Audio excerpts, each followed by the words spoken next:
winoge mu maraso ya Yesu aguhindure icyaremwe gishya yasezeranye ko abamwiringira azabambika urabagirana winoge mu maraso ya Yesu.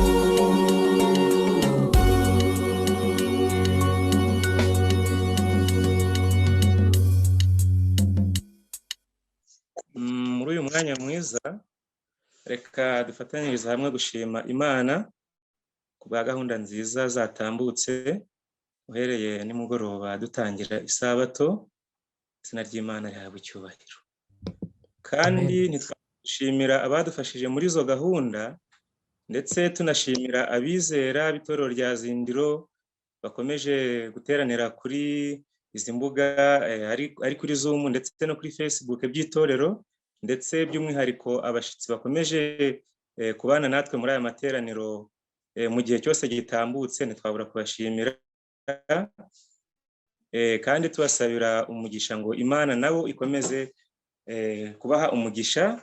Kandi by'umwihariko kuri uyu munsi w'isabato tugiye kubana mu ijambo ry'Imana. Nkaba ndi umwizera nk'uko benshi bari muri aya materaniro dusanzwe tuziranye. Ndi umwizera w'itorero rya Zindiro,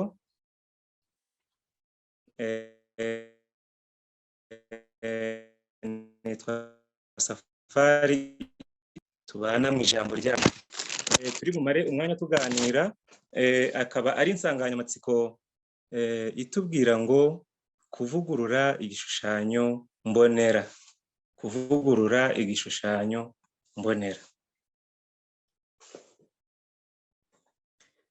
Iyi nsanganyamatsiko rero birashoboka ko yaba itari gusobanuka ku ruhande rumwe, nkaba nifuza ko hagira icyo tubanza kuyivugaho. Igishushanyo mbonera ni izina ry'inyunge riva ku nshinga ebyiri, arizo gushushanya no kubonera. Igishushanyo mbonera rero ni ikintu gishushanyije kandi kiboneye, kikaba kijyanye n'igihe runaka, kibereye ijisho ndetse kimeze neza kandi kijyanye n'ubwiza nyaburanga, kikaba ari icyitegererezo cyiza. Kuvugurura nabyo birumvikana, ni ukurema bundi bushya, ariko uhereye ku kintu cyari gisanzwe kiriho. Urugero, nk'uko twagiye tubibona mu gihe cyatambutse, hagiye habaho igikorwa mu byerekezo tugiye dutuyemo cyangwa se aho tubarizwa ku masantere y'ubucuruzi atandukanye. Hari igikorwa kigeze kubaho, maze habaho igikorwa cyo kuvugurura mu buryo bwo kubahiriza amabwiriza agendanye n'icyerekezo. Hari amazu amwe yagendaga yongerwaho icyo twakwita igitwe cyangwa se igihanga, ntekereza ko byumvikana, maze ugasanga inzu bayiteruye ahagana mu ruhande rw'imbere, ariko bidasabye ko basenya inzu yose mu buryo bugaragara uko yakabaye. Ku rundi ruhande, hari ubwo wasangaga santere zimwe na zimwe zigiye zisigwa amarangi atandukanye. Ahasizwe irangi runaka muri santere y'ibunaka akaba ritandukanye n'iryasizwe mu yindi santere runaka. Icyo gikorwa rero cyo kuvugurura cyakomereje ku nsengero, ngira ngo kuvugurura nabyo birumvikana. Tugiye kwigana amagambo avuga ngo kuvugurura igishushanyo mbonera. Reka twicishije bugufi dusenga Imana. Twongeye kugushima Data wa twese udukunda, tugushimiye ko wabanye n'itorero ryawe, tugushimiye ko muri uyu mwanya wemeye ko tuboneka imbere y'ubwiza bwawe. Data mwiza, uyu mwanya tugiye kumara twiga ijambo ryawe, uturinde gutahana ubusa. Mwuka wawe wera muziranenge amanukire kwemeza no kumvikanisha ijambo ryawe mu mitima yacu. Ubuntu bwawe busabe mu bana bawe, kandi itorero ryawe ukomeze kuriha umugisha w'uburyo bwose. Tubisabye twizeye mu izina rya Yesu. Amen.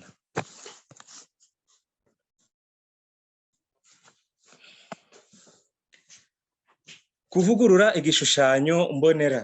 reka by'umwihariko ngaruke kuri korali umucyo wa Kristu idufashije mu ndirimbo nziza cyane, bisa naho twateguriye hamwe, ariko uwo ni wo murimo wa Mwuka Wera yahuje icyigisho n'indirimbo, aho batubwiraga ko imibabaro y'umukiza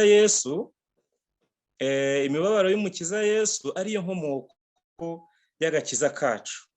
Kandi batwibukije batubwira ko ubwo Yesu yari mu gashamba, igihe cyarageze maze biba ngombwa arapfukama asaba se imbaraga. Birahura neza n'amasomo tugiye kwiga.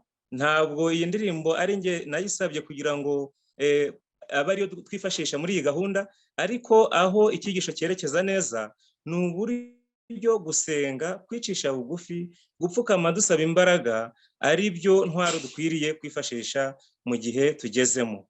Maze bakatubwira ko Yesu yasezeranye ko abamwiringira azabambika imbaraga, izina ry'Imana rihabwa icyubahiro.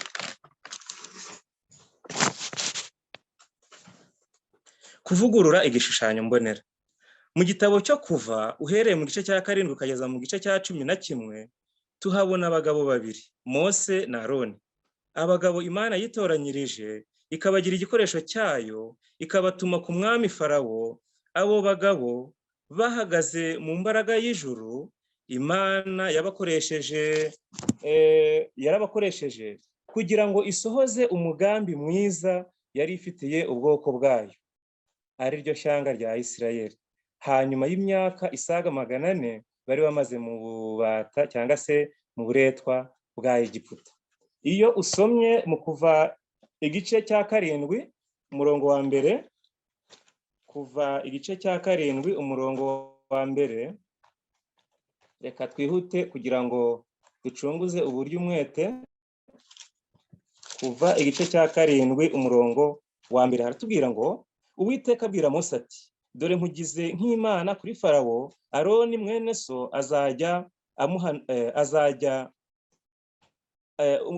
reka dusubiremo. Uwiteka abwira Mose ati, dore nkugize nk'Imana kuri Farawo, Aroni mwene so azaba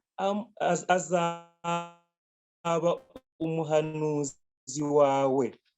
Ahangaha ni ukuvuga ngo nk'uko umuhanuzi yagombaga guhagarara hagati y'Imana n'ubwoko bwayo akamenyesha abantu ubutumwa Imana ibatumyeho, niko Aroni abibwirijwe na Mose yagombaga kumenyesha Farawo umugambi Imana ifitiye ubwoko bwayo. Kandi mu Kuva igice cya 7 umurongo wa 8 kugeza 12, Kuva igice cya 7 umurongo wa 8 kugeza 12 haratubwira ngo Uwiteka abwira Mose na Aroni ati, Farawo nababwira ati, mukore igitangaza kibahamye, ubwire Aroni uti, enda inkoni witwaje uyijugunye hasi imbere ya Farawo kugira ngo ihinduke inzoka. Mose na Aroni binjira kwa Farawo bakora icyo Uwiteka yategetse. Aroni ajugunya inkoni ye hasi imbere ya Farawo n'abagaragu be, ihinduka inzoka. Farawo nawe ahamagaza abahanga n'abarozi, ari bo bakonikoni ba Egiputa, nabo babigenza batyo, babikoresheje uburozi bwabo. Umuntu wese muri bo ajugunya inkoni ye hasi, ziba inzoka, maze inkoni ya Aroni imira izabo. Igitangaza cya mbere cyagombaga gutuma Farawo yemera ko Mose na Aroni batumwe n'Imana, ariko Satani yihanze mu bahanga n'abarozi, ari bo bakonikoni ba Egiputa, abakoresha igitangaza kimeze gityo. Ariko kuko Imana irinda ijambo ryayo ikariherekeza kandi ikarisohoza, inkoni ya Aroni yamize izabo, izina ry'Imana rihabwa icyubahiro. Ahangaha bakatubwira ko iyo dusomye muri ibi bice uhereye ku gice cya mbere ukageza iyo dusomye muri ibi bice uhereye ku cyago cya mbere ukageza ku cyago cya 10, ibyago Imana yateje igihugu cya Egiputa, tubona ko Mose yazindukaga kare kare akajya imbere y'umwami Farawo amujyaniye ubutumwa nk'uko bwari bwaratanzwe n'ijuru mu itangazo rivuga riti, Uwiteka Imana y'Abaheburayo iravuze iti, reka ubwoko bwanjye bugende bunkorere. Nk'uko tubibona mu Kuva igice cya 7 umurongo wa 15, Kuva igice cya 7 umurongo wa 16 ndetse no 26,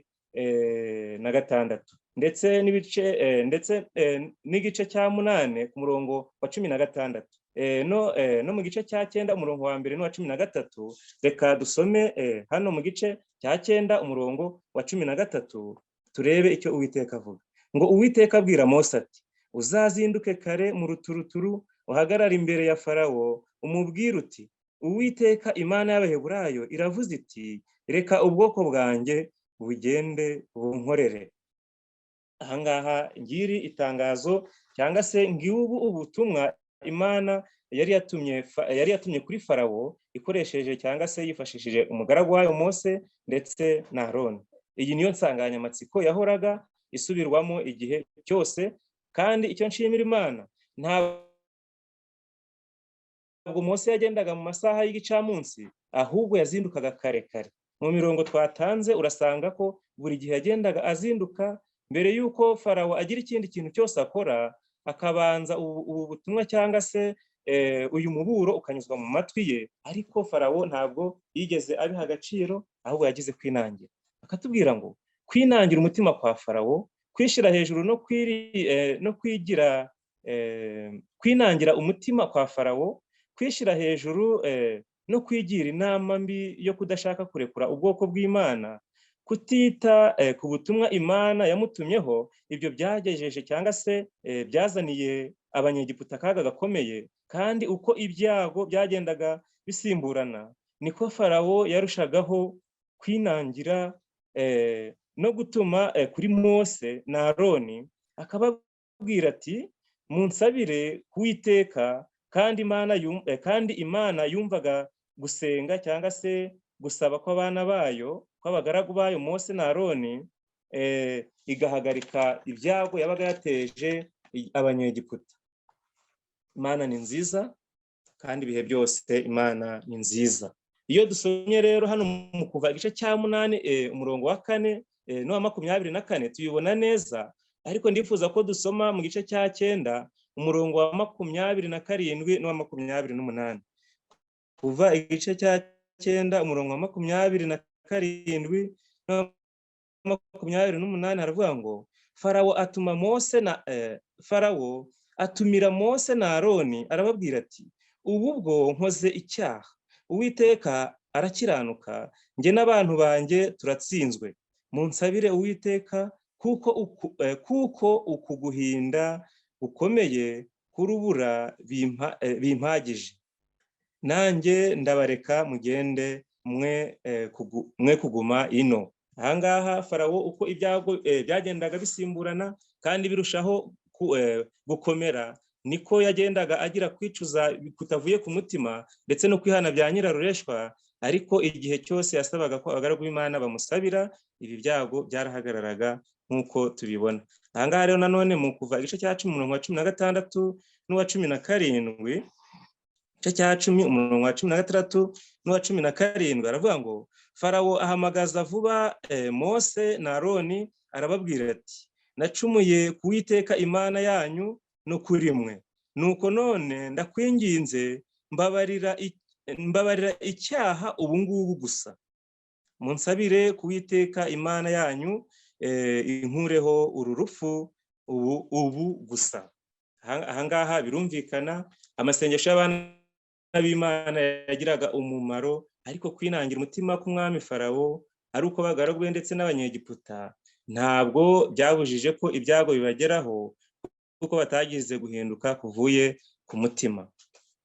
Ku iherezo irarika ry'Imana ryaje kurangira ku banyegiputa, uhereye ku bakomeye ukageza ku boroheje bari hanyuma y'abandi, maze mu gicuku cya nijoro Imana igenderera iki gihugu nk'uko tubibona mu Kuva igice cya 11 umurongo wa 4 n'uwa 5. Reka dusome mu Kuva igice cya 11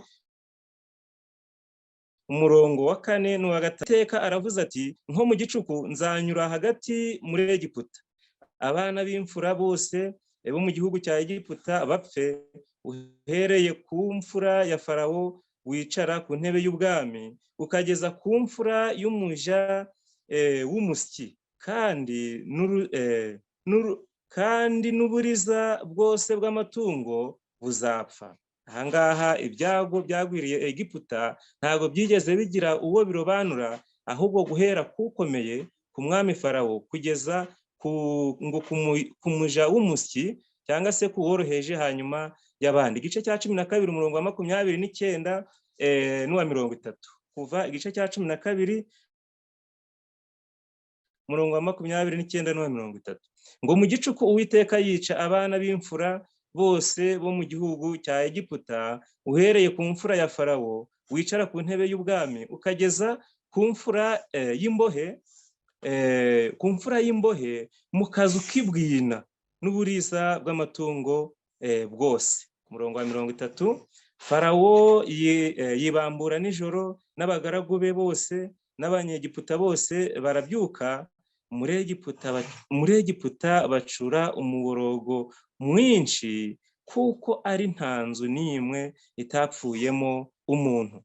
Kwinangira imitima kw'abanyegiputa, kwinangira kwa Farawo n'abagaragu be byagejeje igihugu mu mwijima w'icuraburindi, maze igihugu gicura umuborogo mwinshi utarigeze kandi utazongera kubaho ukundi, nk'uko tubibona muri iki gitabo cyo Kuva igice cya 11 umurongo wa 6. Reka dusome mu Baroma igice cya 15 umurongo wa 4. Abaroma igice cya 15 umurongo wa 4 haratubwira ngo ibyanditswe kera byose byandikiwe kutwigisha kugira ngo kwihangana no guhumurizwa bitangwa nabyo biduheshe ibyiringiro. Uyu niwo mumaro w'ibyanditswe kera byose, kuko ngo byandikiwe kutwigisha. Mbese niki twigira muri iki gitekerezo? Niki twakura mu kwinangira cyangwa se mu kudahindukira k'umwami Farawo, aho byagejeje ishyanga ry'abanyegiputa kugeza ubwo igihugu cyasigaye ari umwirare. Nk'uko Imana yarindiye ubwoko bwayo i Gosheni mu byago bikomeye yateje abanyegiputa, igashira itandukaniro hagati y'Abisirayeli n'abanyegiputa, niko Uwiteka yiteguye kurinda intore ze no kuzirengera mu ntambara z'uburyo bwose. Izina ry'Imana rihabwa icyubahiro. Muri iki gitabo tubona neza ko nubwo ibyago byagwiriye Egiputa, igihugu kigasigara ari umwirare, i Gosheni aho ishyanga ry'Imana ryari rituye, nta cyago na kimwe kigeze cyagera, byaba urubura, byaba se ibibugu nk'uko twagiye tubibona muri iriya mirongo muri bubisome, ndetse n'ibindi byago byose, ibisebe no kubura amazi yo kunywa n'ibindi bitandukanye, nta n'icyago na kimwe cyageze aho ubwoko bw'Imana bwari buherereye i Gosheni. Uko rero niko Uwiteka yiteguye kurinda intore ze zimusenga cyangwa se zimusaba ijoro n'amanywa. Reka dusome mu gitabo cya 2 cy'Ingoma, igitabo cya 2 cy'ibyo ku ngoma, igice cya 14 umurongo wa 7 kugeza 11. Igitabo cya 2 cy'ibyo ku ngoma, igice cya 14 umurongo wa 7 kugeza 11.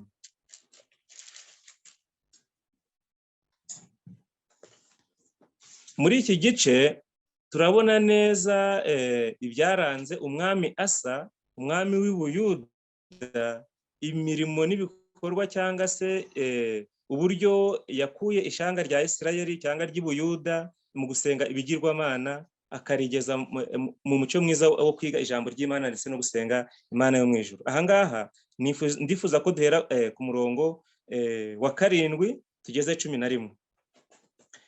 Katubwira ngo kandi Asa yari afite abarwanyi batwara ingabo. Ushaka kureba ibikorwa bya Asa yagize kwihinduka byo gusenga ibigirwamana, wasoma uhereye ku murongo wa 1, ariko nge ndifuza ko duhera kuri murongo wa 7 havuga ngo kandi Asa yari afite abarwanyi batwara ingabo n'amacumu, abayuda 5,000 n'ababenyamini batwara ingabo n'abafite imiheto 2,000 n'inzovu 8. Abo bose bari abagabo b'intwari zifite imbaraga. Murongo wa 8. Bukeye Zera w'umunyetiyopiya arabatera afite ingabo agahumbagiza n'amagare 300. aza imareshya. Nuko Asa ajya kumusanganira, bateza ingamba mu kibaya cya Zefata imareshya. Maze Asa atakambira Uwiteka Imana ye, ati, Uwiteka nta mutabazi utari wowe, uvuna abanyantege nke ku bakomeye. Udutabare Uwiteka Mana yacu, kuko ari wowe twiringira, kandi duteye iki gitero mu izina ryawe. Uwiteka ni wowe Mana yacu, ntiwemere ko waneshwa n'umuntu. Murongo wa 11.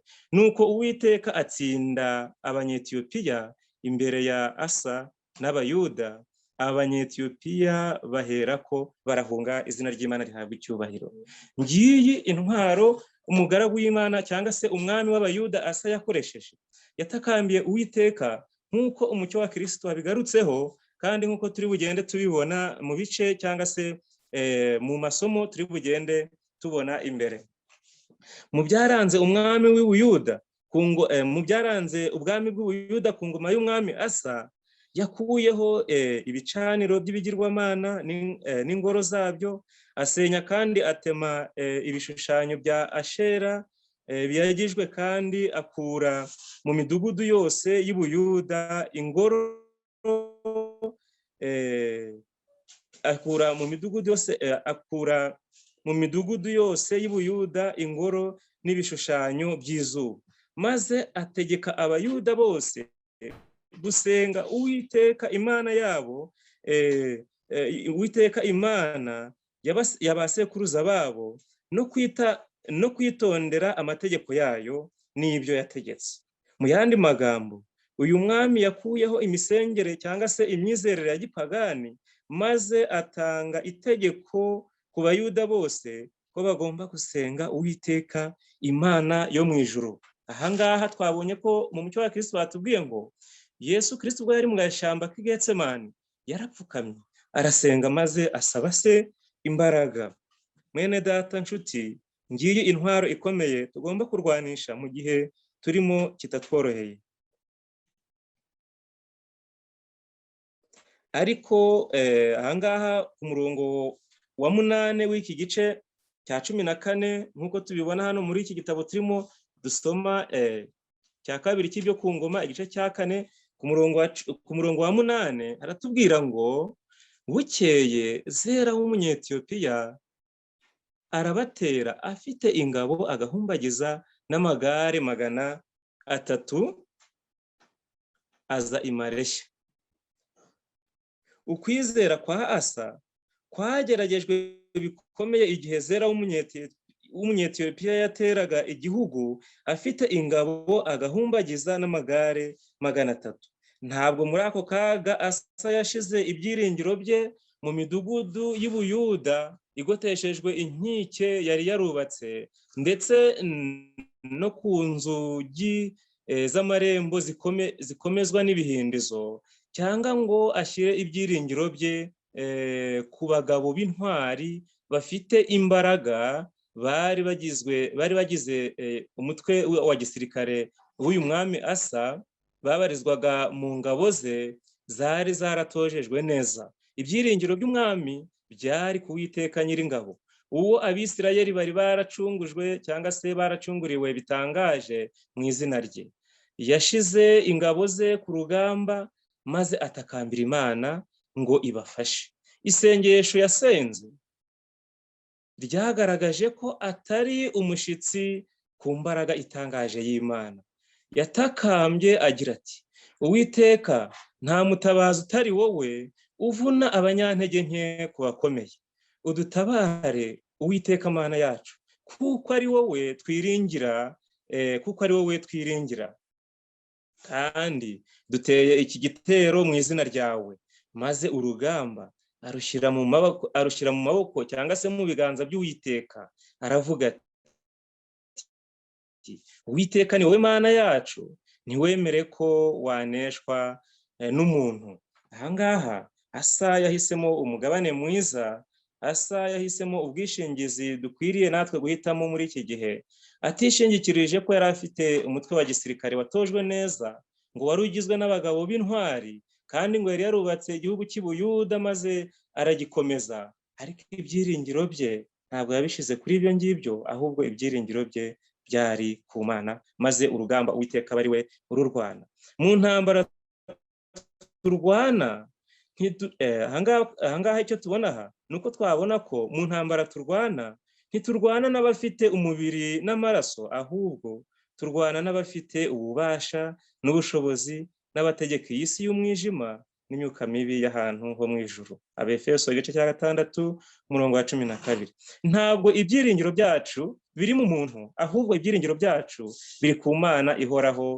Dushobora kunesha umwanzi wese turamutse twambaye intwaro zose zo gukiranuka kw'Imana, izina ryayo rihabwa icyubahiro. Aho niho dukwiriye gushyira ibyiringiro byacu, tukagira ikirenge mu cy'Umukiza Yesu, kuko yatubereye urugero rwiza. Reka dusome mu gitabo cya 2 cy'ibyo ku ngoma, igice cya 20, turahera ku murongo wa mbere.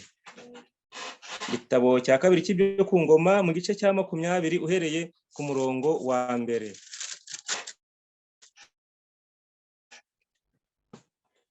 Reka abahageze dusome.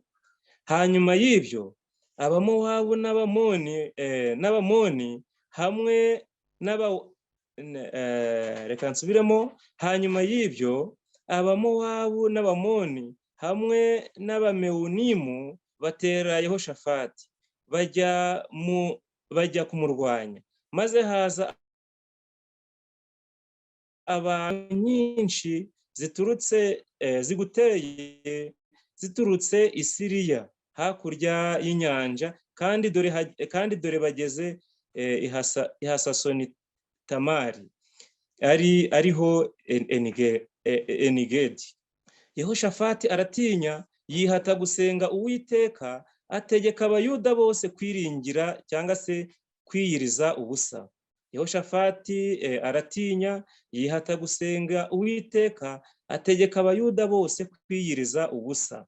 Abayuda bose baraterana ngo basabe Uwiteka kubatabara.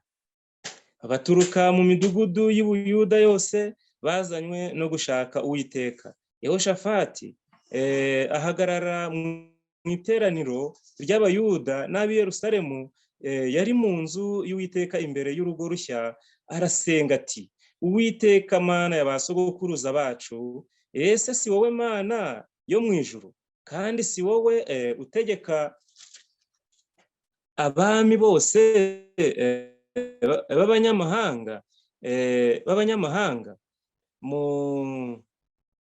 Mu kuboko kwawe harimo ububasha n'imbaraga bituma nta wagutanga imbere. Mana yacu, si wowe wirukanye abaturage bari muri iki gihugu imbere y'ubwoko bwawe bw'Abisirayeli, ukagiha urubyaro rw'inshuti yawe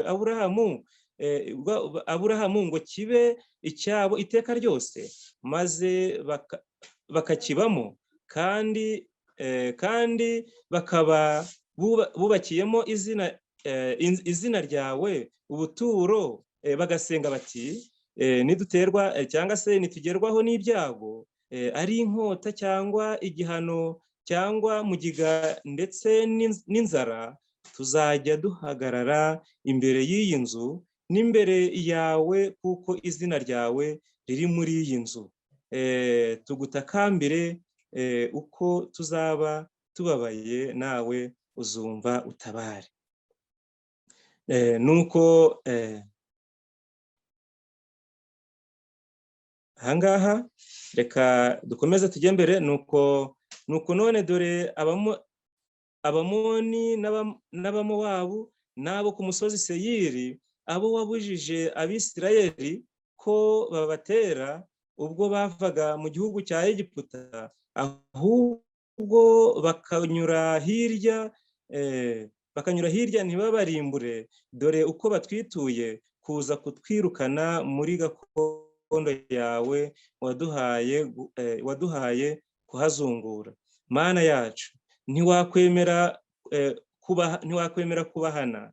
Nta mbaraga dufite zarwanya izo ngabo nyinshi ziduteye, kandi tubuze uko twigira, ariko ni wowe duhanze amaso. Izina ry'Imana rihabwa icyubahiro. Nuko abayuda bose bahagarara imbere y'Uwiteka, bari kumwe n'abana babo batoya n'abagore babo n'abana babo bakuru. Ni ukuvuga ngo ishyanga ry'Ubuyuda ryose nta wari wasigaye ataje mu gushaka Uwiteka no kumwambaza, kugira ngo Uwiteka abatsindire izi ngabo zari zibateye.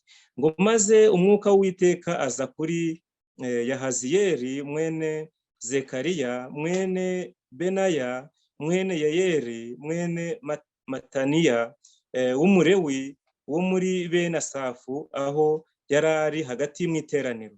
Aravuga ati, nimwumve yemwe Bayuda mwese, namwe baturage b'i Yerusalemu, nawe mwami Yehoshafati, uku niko Uwiteka avuze, mwitinya kandi mwe gukurwa imitima n'izo ngabo nyinshi, kuko urugamba atari urwanyu, ahubwo ni urw'Uwiteka. Izina ry'Imana rihabwe icyubahiro.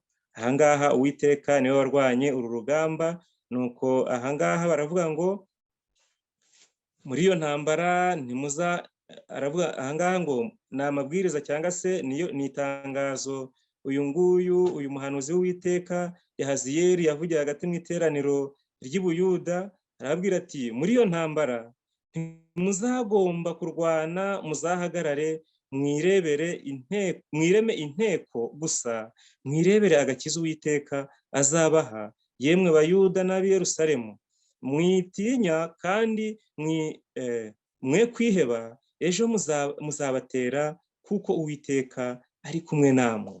Ahangaha iyo urebye ku murongo wa 20 baratubwira ngo bukeye bwaho bazinduka kare mu gitondo, barasohoka bajya mu butayu bw'Itekowa. Bagisohoka Yehoshafati arahagarara aravuga ati, nimunyumve yemwe Bayuda, namwe abatuye i Yerusalemu, mwizere Uwiteka Imana yanyu mubone gukomezwa, mwizere n'abahanuzi bayo mubone kugubwa neza. Nuko amaze kujya inama n'abantu, ashiraho abo kurimbura cyangwa se kuririmbira Uwiteka, bagahimbaza ubwiza bwo gukiranuka kwe, barangaje imbere y'ingabo bavuga bati, nimuhimbaze Uwiteka, kuko imbabazi ze zihoraho iteka ryose. Batangiye kuririmba no guhimbaza Uwiteka, ashiraho abo gucira igicu Abamoni n'Abamowabu n'abo ku musozi Seyiri.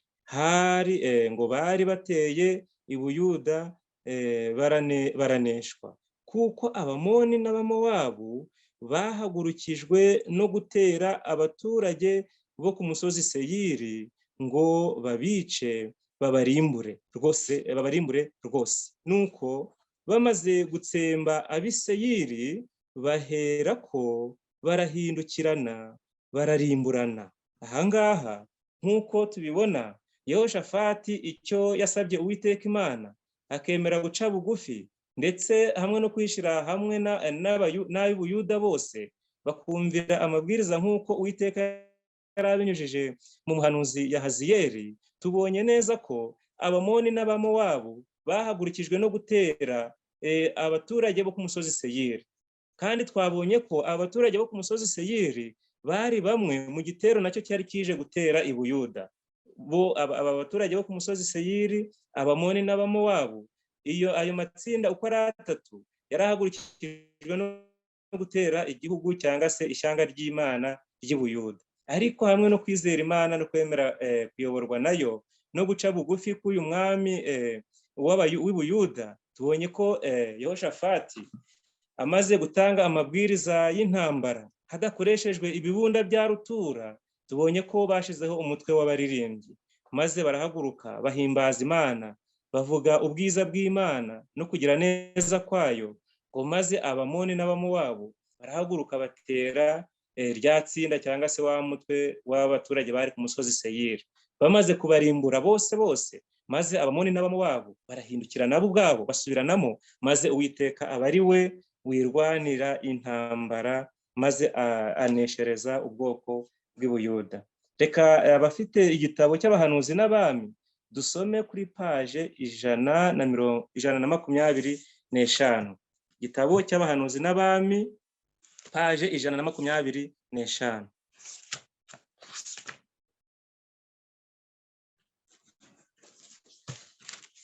Ku isubi isoza baravuga ngo ahagana ku iherezo ry'ingoma ya Yehoshafati umwami w'Ubuyuda, ahagana ku iherezo ry'ingoma ya Yehoshafati ubwami bw'Ubuyuda bwatewe n'ingabo, kandi kuza kwazo kwatumye abatuye Ubuyuda bahinda umushitsi. Hanyuma y'ibyo Abamowabu n'Abamoni hamwe n'Abamewunimu batera Yehoshafati bajya kumurwanya. Inkuru z'icyo gitero zageze ku mwami binyuze ku ntumwa yamuzaniye amagambo ateye ubwoba agira ati, haje ingabo nyinshi ziguteye ziturutse i Siriya hakurya y'inyanja, kandi dore bageze i Hasasoni Tamari ariho Enigedi. Yehoshafati yari umugabo w'intwari kandi w'umunyambaraga. Yamaze imyaka myinshi akomeza ingabo ze ndetse n'imidugudu igoteshejwe inkuta. Yari yiteguye neza guhangana n'umwanzi uwo ari we wese. Nyamara muri ayo makuba yaramwibasiye, ntabwo yiringiye intwaro z'umubiri. Yashoboraga kwiringira gutsinda abo bapagani birataga imbaraga zabo ko zizababashisha cyangwa se zizabashoboza gutsinda cyangwa gucisha bugufi Ubuyuda imbere y'abanyamahanga, atabikesheje ingabo zatojwe neza cyangwa imidugudu igoteshejwe inkike, ahubwo yari yiringiye gutsinda kubwo kwizera kuzima yizeraga, cyangwa se kwizera kuzima yizeraga Imana ya Isirayeli. Ahangaha Yehoshafati nawe yageze ikirenge mu cy'umwami Asa, kuko twabonye ko nubwo yari afite umutwe wa gisirikare ukomeye, afite inkike yari yarubakishije mu ishyanga ry'Ubuyuda, ntabwo yishingikirije kuri ibyo. Ahangaha na Yehoshafati niko yagenje. Baravuze ngo Yehoshafati aratinya, yihata gushaka Uwiteka, ategeka Abayuda bose kwiyiriza ubusa. Abayuda bose baraterana ngo basabe Uwiteka kubatabara, baturuka mu midugudu y'Ubuyuda yose, bazanywe no gushaka Uwiteka. Yehoshafati ahagarara mu rugo rw'ingoro y'Imana imbere y'iteraniro ry'Abayuda, maze ibimuri ku mutima byose abisuka imbere y'Uwiteka mu isengesho, asaba Imana kubashoboza cyangwa se kubasohoreza ibyo yasezeranye, kandi yatura ko Abisirayeli badafite uko bagira. Yehoshafati yahisemo umugabane mwiza. Yarasenze ati, Uwiteka Mana ba sogokuruza bacu, ese si wowe Mana yo mu ijuru, kandi si wowe utegeka abami bose b'abanyamahanga? Mu kuboko kwawe harimo ububasha n'imbaraga bituma ntawagutanga imbere. Mana yacu, si wowe wirukanye abaturage bari muri iki gihugu imbere y'ubwoko bwawe bw'Abisirayeli, ukagiha urubyaro rw'inshuti yawe Aburahamu ngo kibe icyabo iteka ryose? maze bakakibamo, kandi bakaba bubakiyemo izina ryawe ubuturo, bagasenga bati nitugerwaho n'ibyago ari inkota cyangwa igihano cyangwa mugiga ndetse n'inzara, tuzajya duhagarara imbere y'iyi nzu n'imbere yawe, kuko izina ryawe riri muri iyi nzu. Tugutakambire uko tuzaba tubabaye, nawe uzumva udutabare. Yehoshafati yavuganye ibyiringiro, abwira Uwiteka ati, ni wowe duhanze amaso, izina ry'Imana rihabwa icyubahiro. Yari yamaze imyaka myinshi yigisha abantu kwiringira Imana, yari yaragiye agoboka mu bihe bya kera. Imana yari yaragiye igoboka mu bihe bya kera, igakiza ubwoko yatoranije kurimbuka gukomeye. Kandi noneho igihe ubwami bw'Ubuyuda bwari buri mu makuba, Yehoshafati ntiyahagaze wenyine, ahubwo Abayuda bose bahagarara imbere y'Uwiteka bari kumwe n'abana babo batoya, n'abagore babo, n'abana babo bakuru, bifatanyirije hamwe, biyiriza ubusa, basenga basaba Uwiteka guca igikuba mu banzi babo, kugira ngo izina ry'Uwiteka rihabwe icyubahiro n'ikuzo. Imana ishimwe cyane. Ahangaha rero tubonye umugabane mwiza. Yehoshafati nk'uko tubibonye yari yaratoje abaturage b'i Buyuda gusenga Uwiteka Imana, kandi tubonye ko igitero ubwo yumvaga iyi nkuru y'incamugongo ko atewe na ziriya ngabo z'abanyamahanga, nta kindi yakoze, yihatiye gusenga, maze ararikira Abayuda bose guturuka imihana hirya no hino hadasigaye n'umwe, umwana, umukuru, umusaza n'umukecuru, maze bose baza imbere y'Imana, baca bugufi barasenga. Kandi nabo ahangaha tubona ko Uwiteka yabaneshereje, akaba ari we ubarwanirira. Ahangaha ni hahandi navuze ko umucyo wa Kristo aho wateguriye Mwuka w'Imana abereka neza ko ubwo Yesu yari mu gashyamba, abonye ko igihe cye cyari cyegereje, agize intege nke z'umubiri, ageze gucika intege, yarapfukamye asaba se imbabazi, asaba se imbaraga, kugira ngo abe ari we umurwanirira. Kandi yasezeranye abamwiringira ko izi mbaraga nabo bazazihabwa igihe bazaba biringiye ko Imana ariyo ishobora byose. Imana niyo yari imbaraga y'Ubuyuda muri ayo makuba, kandi ni nayo mbaraga z'ubwoko bwayo muri iki gihe giheruka tugezemo, izina ryayo rihabwa icyubahiro. Imana niyo ubuhungiro bwacu n'imbaraga zacu, ni umufasha utabura kuboneka mu byago no mu makuba, izina ryayo rihabwe icyubahiro. Reka twongere dusome igitabo cya kabiri cy'ibyo ku ngoma, igice cya 6 umurongo wa 24 kugeza 30. Igitabo cya kabiri cy'ibyo ku ngoma, igice cya 6 umurongo wa 24 kugeza 30.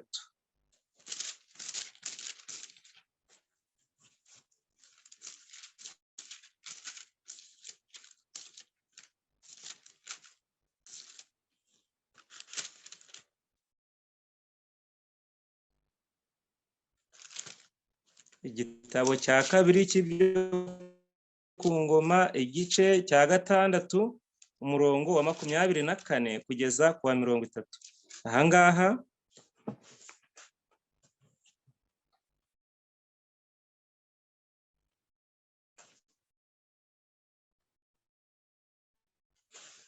Ahangaha naho tuhabona igitekerezo cyiza, aho tubona isengesho rya Salomo. Murambabarira, aha naho mu isengesho rya Salomo tuzimo byinshi, kandi ubwo yasengaga Imana tuzi yuko yayisabye ko ubwoko bwayo aho buzajyanwa mu mahanga atandukanye bagapfukama berekeye ku nzu y'Uwiteka, bagasaba Imana izumva gusenga kwabo. Ariko ndifuza ko dusoma mu gitabo cya kabiri cy'Abami, igice cya 6 umurongo wa 24 kugeza ku wa 30. Ni igitabo cya kabiri cy'Abami. Rihangana, ariko byasaga naho binahura neza. Igitabo cya kabiri cy'Abami, igice cya 6 igice cya 6 uhereye ku murongo wa 24.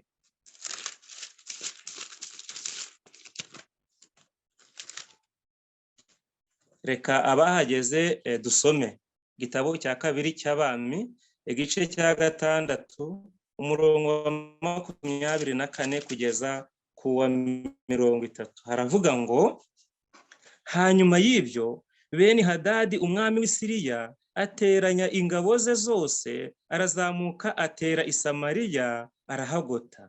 Maze i Samariya hatera inzara mbi cyane.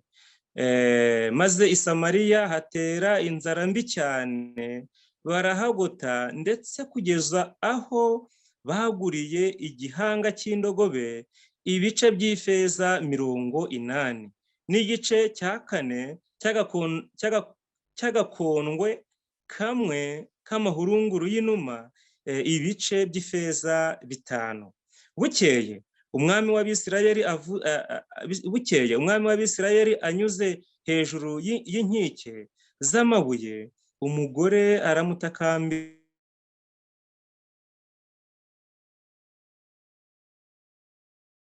ati, ndengera nyagasani, mutakurengera ndabikura ku mbuga cyangwa mu rwengero?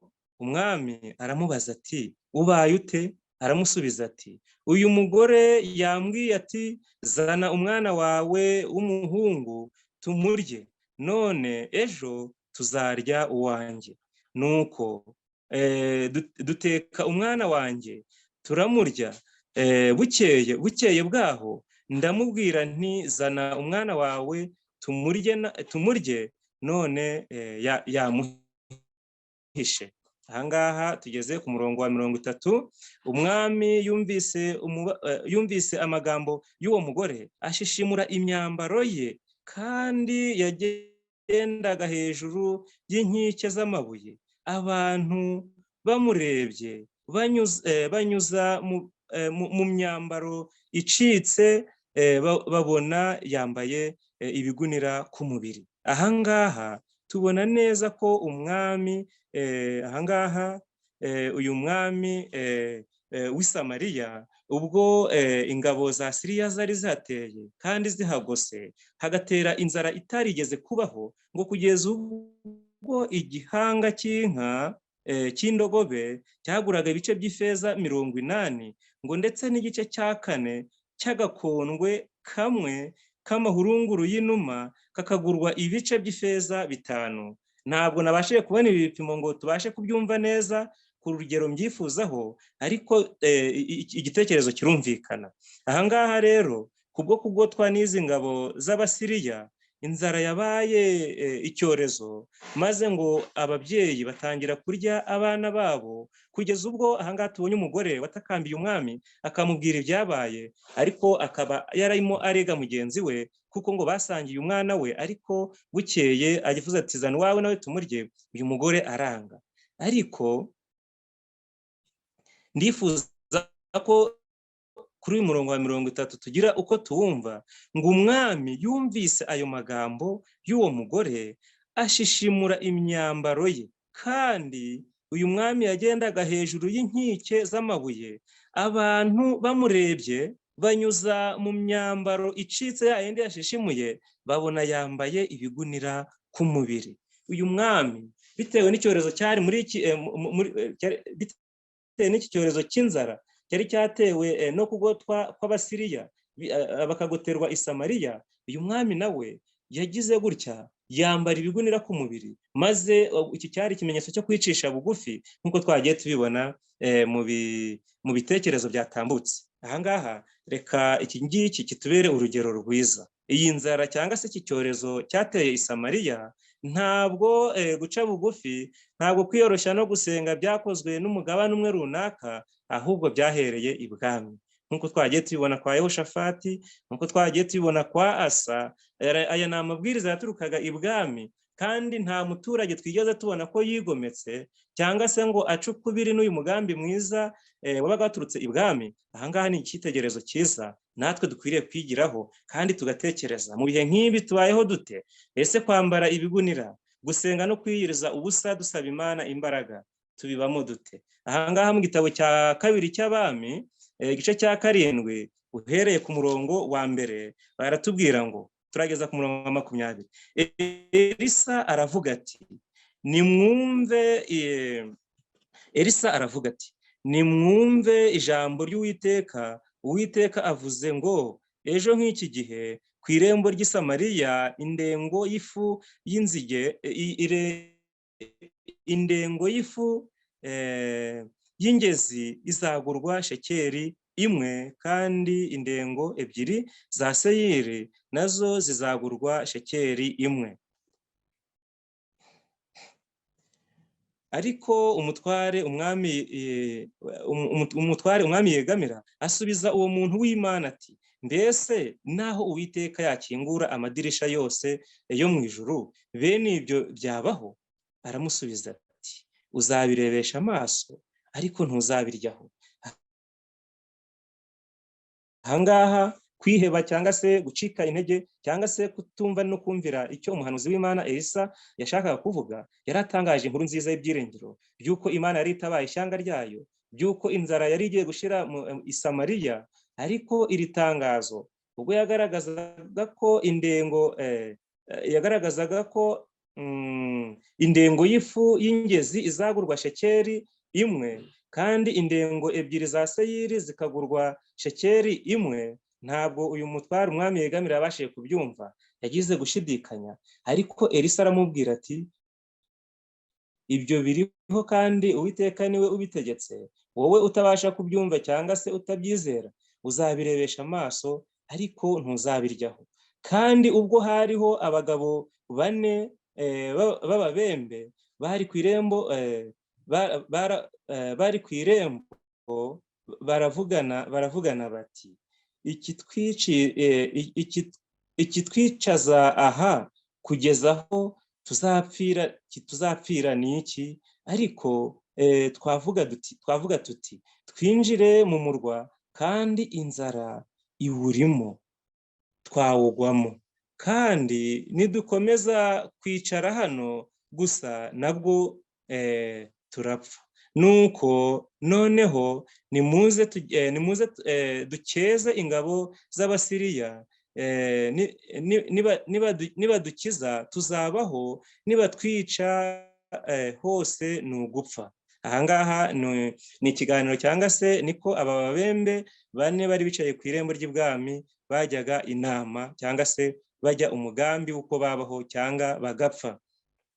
Mu kabwibwi barahaguruka bajya mu rugerero rw'Abasiriya. Bageze aho urugerero rw'Abasiriya rutangirira, basanga nta muntu ururimo, kuko Uwiteka yari yumvishije ingabo z'Abasiriya ikiriri cy'amagare n'icy'amafarashi n'icy'ingabo nyinshi, bituma bavuga bati, yemwe umwami w'Abisirayeli yaguriye abami b'Abaheti n'abami ba Egiputa ngo badutere. Baherako barahaguruka nimugoroba, hari mu kabwibwi, bata amahema yabo n'amafarashi yabo n'indogobe zabo uko urugerero rwakabaye, barahunga ngo badashira. Nuko abo babembe bageze aho urugerero rutangirira, binjira mu ihema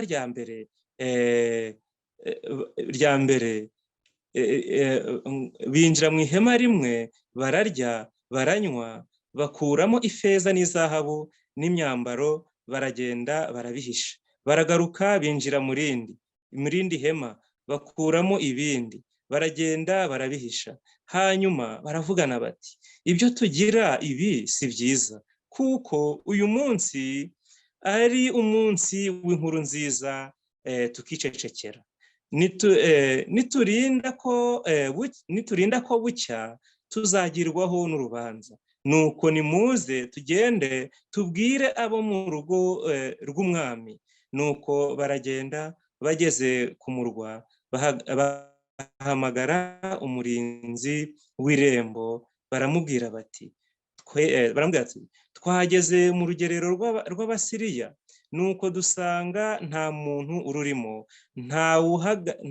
ntawuhakomera keretse amafarashi n'indogobe biziritse, kandi amahema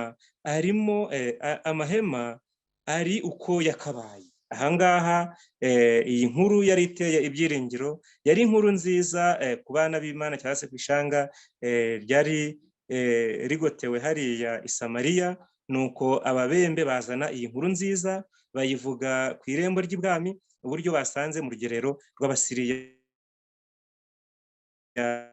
nta muntu urimo, ndetse amafarashi ndetse indogobe ari byo biziritse, amahema nta muntu uyarimo. Ngo maze uwo murinzi ahamagara abandi babibwira ab'ikambere ibwami. Nuko umwami yibambura muri iryo joro, abwira abagaragu be ati, reka mbabwire inama Abasiriya batugiriye. Bamenye ko ari inzara itwishe, nicyo gitumye bava mu rugerero bakihisha mu gasozi.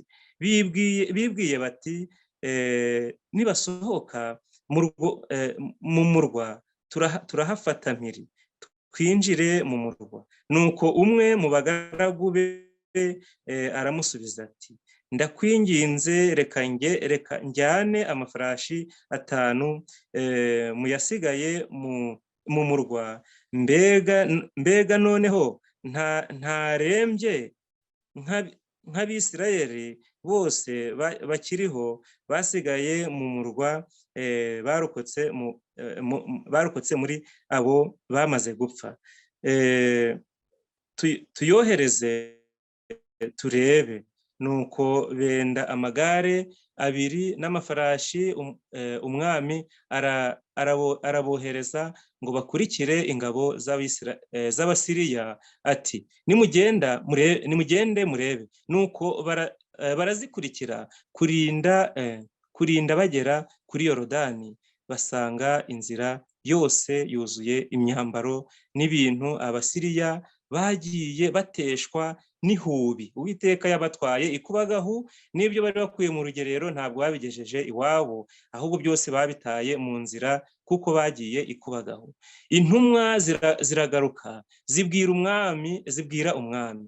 Nuko abantu barasohoka banyaga ibyo mu rugerero rw'Abasiriya, bituma bagurisha indengo y'ifu y'ingezi shekeri 1 n'indengo 2 za seyiri zigura shekeri 1, nk'uko umuhanuzi w'Imana Elisa yari yabivuze muri iki gice cya 7 ku murongo wa 1. Nuko ahangaha maze umwami agira uwo mutware, maze umwami agira uwo mutware yegamira, amushira ku irembo ngo arinde ibyabo. Abantu bamwuriranira hejuru aho yari ahagaze ku irembo, arapfa nk'uko wa muntu w'Imana yari yabivuze igihe umwami yazaga aho ari. Kuko twabonye yuko uyu mugaragu w'umwami, ubwo Elisa yatangazaga inkuru yuko inzara igiye gushira i Samariya, yagize gushidikanya, aravuga ati, ariko umutware w'umwami, ahangaha twabonye ko yavuze ati, mbese naho Uwiteka yakingura amadirisha yo mu ijuru, bene ibyo byabaho? Urumva inzara yashira muri Samariya kugeza ubwo abantu uzabirebesha amaso ariko ntuzabirya.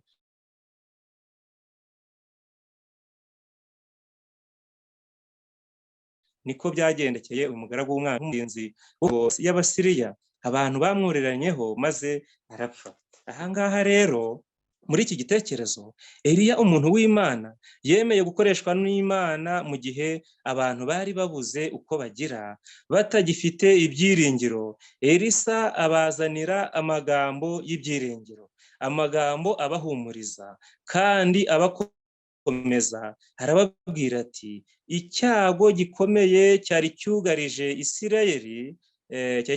Isirayeli kigiye kurangira, kandi ko Imana ariyo yagombaga kubarwanirira intambara ikabakiza ikabakiza, ikabakura mu maboko y'Abasiriya. Iyo niyo Mana natwe dukwiriye kwiringira, kandi nk'uko yarengeraga intore zayo, natwe yiteguye kuturengera. Izina ry'Imana yacu rihabwa icyubahiro. Ikindi kandi, igihe ababembe bari ku irembo ry'ibwami bamenyaga iby'iyi nkuru nziza yo gutabarwa n'Imana ikabatsindira ingabo z'Abasiriya, ntabwo bicecekeye, ahubwo bagiye ku murwa batangariza umurinzi wari ku irembo ry'ibwami ibyabereye mu rugerero rw'Abanyasiriya, maze bituma iyo nkuru nziza imenyekana ibwami, ko Uwiteka agira neza kandi ko yumvise gusenga kwabo akabatabara. Uwifuzwa ibihe byose, paje ya 333, hari amagambo nifuza ko dusoma. Uwifuzwa ibihe byose, paje 333, haravuga ngo Umukiza ahora iruhande rw'abantu be bahura n'ibishuko n'ibigeragezo. Turi kumwe nawe nta kinanirana, nta gihombo, nta kidashoboka, ndetse nta gutsindwa. Izina ry'Imana rihabwa icyubahiro. Dushobozwa byose na Kristo uduha imbaraga. Iyo ibishuko n'ibigeragezo bije, ntugategereze kubanza gukemura ingorane zose, ahubwo hanga amaso kuri Yesu umufasha wawe. Izina ry'Imana rihabwa icyubahiro. Ni amagambo meza atera ibyiringiro, ni amagambo meza dukwiriye kugira mu mitima yacu, ndetse tugashyira ibyiringiro byacu mu Mana, tukemera ko ariyo ikwiriye kuturwanirira, ikadutsindira ibyorezo by'uburyo bwose, nk'uko yagiye ineshereza abatubanjirije ishanga ryayo ry'Ubuyuda cyangwa se rya Isirayeli. Ahangaha twegereza umusozo, reka dusome Zaburi ya 91 uhereye ku murongo wa 1 tugeze ku murongo wa 10, maze turebe amasezerano Uwiteka yadusezeranije. Zaburi ya 91 uhereye ku murongo wa 1 ukageza ku murongo wa 10. Ni isomo cyangwa se ni amagambo nifuza ko dusorezaho. Zaburi ya 91 uhereye ku murongo wa 1 ukageza ku murongo wa 10, haravuga ngo uba mu rwihisho rw'isumba byose azahama mu gicucu cy'ishobora byose. Ndabwira Uwiteka nti, uri ubuhungiro bwanjye n'igihome kinkingira, Imana yanjye niringira, kuko ari we uzagukiza ikigoyi cy'umugoyi na mugiga irimbura. Azakubundikiza amoya ye, kandi uzajya uhungira munsi y'amababa ye. Umurava we ni ingabo n'icyuma kigukingira. Igiteye ubwoba cya nijoro ntikizagutinyisha, cyangwa umwambi ugenda ku manywa, cyangwa mugiga igenda mu mwijima, cyangwa kurimbura gutsemba ko ku manywa y'ihangu. Abantu 1000 bazagwa iruhande rwawe, abantu inzovu bazagwa iburyo bwawe, ariko ntibizakugeraho. Uzabirebesha amaso yawe gusa, ubone ibihembo by'abanyabyaha, kuko ari wowe buhungiro bwanjye, Uwiteka, wagize isumba byose ubuturo. Umurongo wa 10, nuko nta kibi kizakuzaho, kandi nta cyago kizegera ihema ryawe. Izina ry'Imana rihabwe icyubahiro. Mwene data, nshuti, muvandimwe, twari tubanye muri iki cyigisho, tubonye neza kuvugurura igishushanyo mbonera, turebera ku batubanjirije, kugira ngo dutere intambwe, ibyiringiro byacu tubishyire mu Mana yonyine, kuko yiteguye kudutsindira, yiteguye kutuneshereza ibigeragezo by'uburyo bwose.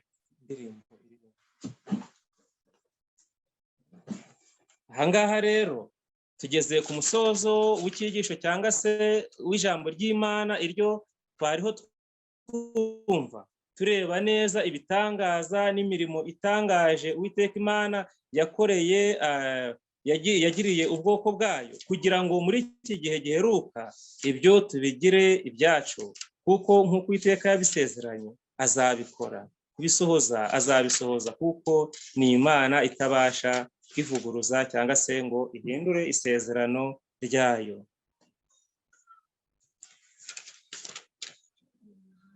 Ahangaha indirimbo twatangije iteraniro yatubwiye ngo ntabaza Yesu iyo mbabaye ankiza imibabaro yanjye. Muri iyo mibabaro nta mpana ahubwo arantabara rwose, izina ryayo rihabwe icyubahiro. Ibyo twavuga ni byinshi ariko umwanya ni mutoya. Ndasoza iki cyigisho nkwifuriza imigisha y'Imana. Uwiteka abahe umugisha, abarinde. Uwiteka abamurikishirize mu maso he heza, abagirire neza. Uwiteka abarebe neza, abahe amahoro. Niko gusaba kwanjye muri uyu mwanya.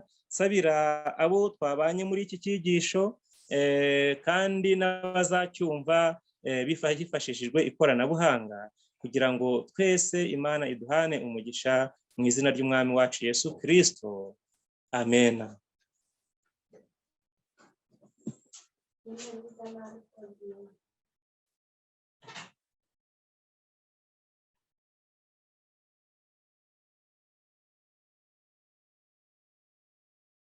Reka twicishije bugufi mu mitima dusenga Imana. Uwiteka Mana igira neza, mutanga bugingo kandi ibyiringiro by'abana bawe, izina ryawe rihabwe icyubahiro. Muri uyu mwanya mwiza tugushimiye ko wabanye natwe mu ijambo ryawe. Tugushimiye yuko waduhagarikiye kandi akaba ari wowe uyobora buri intekerezo za buri wese, kandi amatwi y'umwuka y'imitima yacu twizeye yuko wayafunguriye kumva ijambo ryawe. Nk'uko rero umwuka wawe wera yashimangiraga ijambo ryawe mu mitima y'intumwa zawe, akemeza imitima yabo, uwo ni we ubasha kugira icyo akorera imitima yacu uhere gucyubahiro. Bana n'ubwoko bwawe, ibyiringiro byacu tubishize muri wowe, kugira ngo mu byo dukora byose, mu ntege nke tugira, aho dutakaza ibyiringiro ndetse tugacika intege, utwongera imbaraga, utuneshereze, utubere ibyiringiro bya none n'iby'iteka ryose. Tubisabye twizeye mu izina rya Yesu. Amen.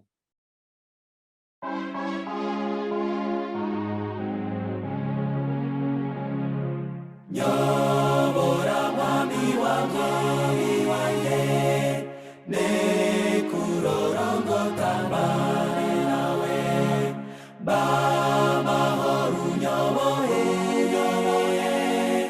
iyo muri bugufi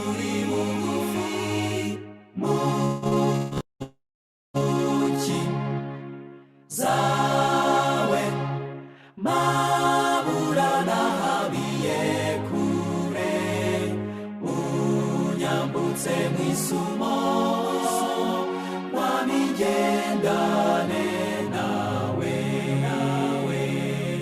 iyo ngeze mu kajizirege, umbera ubuhungiro, nyakira n'imbabazi, nezerwa turi kumwe,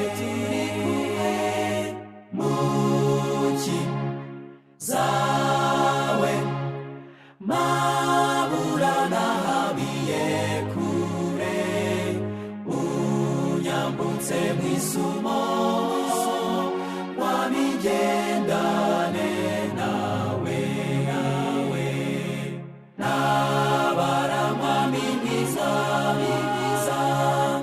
mu mibabaro yanjye yose, kugeza ubwo nzageraho, nazariru ukundi, muki zawe, maburana habiye kure, unyambutse mw'isumo, wamigendane nawe. Mu mitima yacu. Uwiteka Mana igira neza, Mana itinda kurakara, Mana ifite kugira neza kwinshi, izina ryawe rihabwe icyubahiro. Muri uyu mwanya twebwe abana bawe dushimiye uburyo utabura uko ugenza ubwoko bwawe. Dushimiye uburyo wahagarariye gahunda zose z'uyu munsi kugeza ubwo zishoje amahoro, ubihere gucyubahiro. Buri gahunda yose ni wowe wayiyoboye, kandi ijambo ryawe ryavugiwe kugira ngo rikize imitima yacu, kugira ngo twitegure kugaruka kwawe. Data mwiza, ntacyo dufite, ntacyo turi cyo, nta n'icyo twakwishoboza. Niyo mpamvu muri uyu mwanya twishyize mu bwishingizi bwawe, kugira ngo utubere umuyobozi, kandi natwe twemere guca bugufi no kwemera kuyoborwa nawe, maze izina ryawe rihabwe icyubahiro. Nsabiye itorero ryawe muri rusange, by'umwihariko itorero rya Zindiro, kugira ngo utwongere imbaraga nk'uko wakoresheje abagaragu bawe. Twabonye ibyo wakoresheje umugaragu wawe Asa, Yehoshafati ndetse n'abandi batandukanye, ugakoresha Mose na Aroni, ugakoresha Elisa, kugira ngo abo bose bahamye ukuboko kwawe ko ariko ushobora byose. Natwe duhe kugera ikirenge mu cyabo batubanjirije, kandi nk'uko Yesu ubwo yari mu gashyamba yapfukamye agasaba imbaraga, aho ngaho no tubasha gukura imbaraga zitubashisha muri iki gihe gikomeye turimo. Uduhe gutunga iyo ntwaro mu mibereho yacu, kugira ngo ubwo ugiye kwerekanwa tuzagusanganire ku bicu. Bana natwe, itorero ryawe abe ari ukomeza kurirwanira intambara z'uburyo bwose, kandi ukomeze kurineshereza mu gihe nk'iki ngiki. Tubisabye twizeye mu izina rya Yesu Kristo, umwami n'umukiza wacu. Amen.